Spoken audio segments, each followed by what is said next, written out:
Oggi vedremo come realizzare un pirografo un po' particolare. Quello che ci potrebbe essere utile per costruirlo è un vecchio microonde.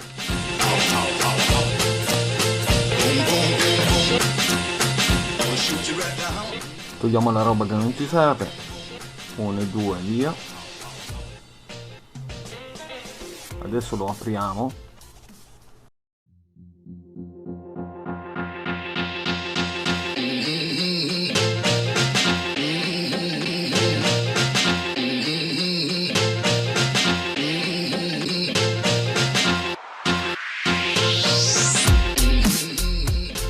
Cosa molto importante è questo condensatore qua, bisogna stare attenti, il trasformatore è questo che ci serve. Allora, mettiamo in sicurezza il trasformatore e scarichiamo il condensatore con una pinza. Ok, adesso è scarico e possiamo lavorare con tutta tranquillità.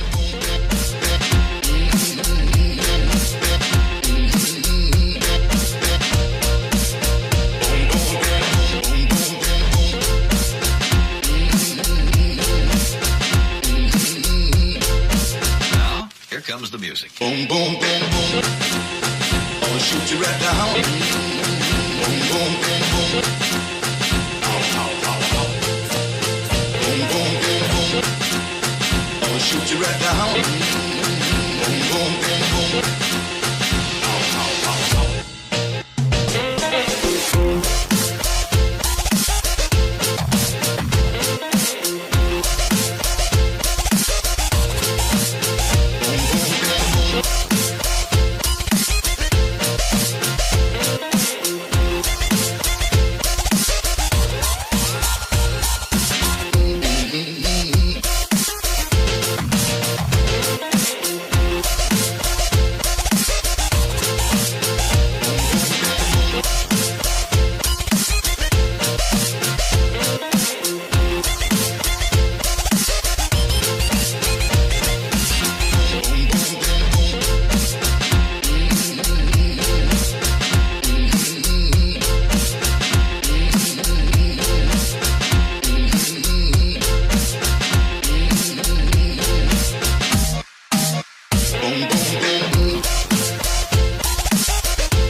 comes the music. Boom, boom, boom, boom.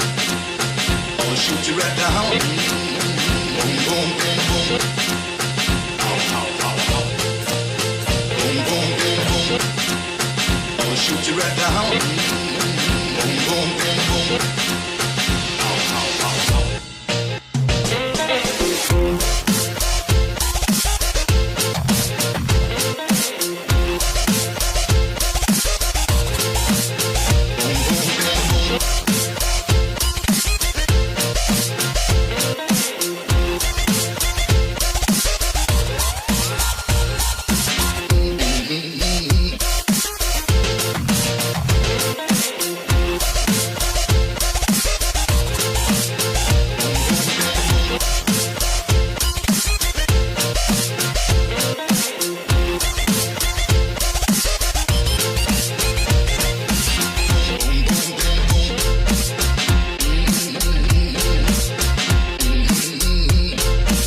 nostro pirografo è ormai concluso, abbiamo aggiunto un interruttore generale per essere sicuri di aver attaccato e staccato corrente e un altro interruttore a pedale, e così siamo sicuri di non avere le mani in mezzo quando attacchiamo corrente e possiamo attaccarlo anche a distanza.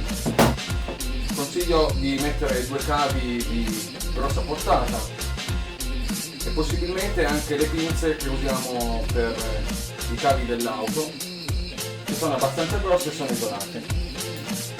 Quindi qua è tutto, al prossimo video. Ciao!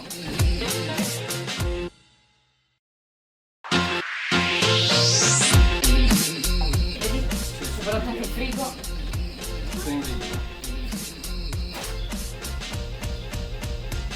Comunque noi parliamo ma sto registrando. Quindi Metto un portalampade fuori con la lampadina rossa, quando registro la faccio accendere. ah!